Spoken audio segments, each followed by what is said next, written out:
הבוקר במתקפת פתע עוצמתית השמדנו בלב טהרן את המתחם של הרודן חמינאי.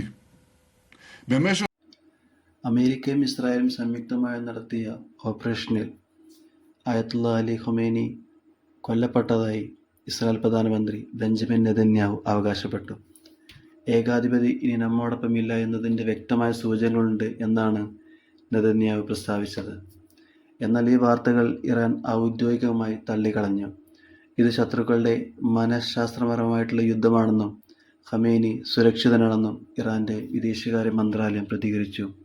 Khamenei ഉടൻ തന്നെ ജനങ്ങളെ അഭിസംബോധന ചെയ്യുമെന്നും അവർ അറിയിച്ചു. ഖമേനിയെ ലക്ഷ്യം വെച്ചുള്ള ആക്രമണത്തിന് പിന്നാലെ ഇറാൻ ഇസ്രായേലിലേക്കും മിഡിൽ ഈസ്റ്റിലെ US സൈനിക താവളങ്ങളിലേക്കും നൂറുകണക്കിന് ബാലിസ്റ്റിക് മിസൈലുകളും ഡ്രോണുകളും വിക്ഷേപിച്ചു. ഇസ്രായേലിലെ പ്രധാന നഗരങ്ങൾ സൈറണുകൾ മുഴങ്ങിക്കൊണ്ടിരിക്കുകയാണ്.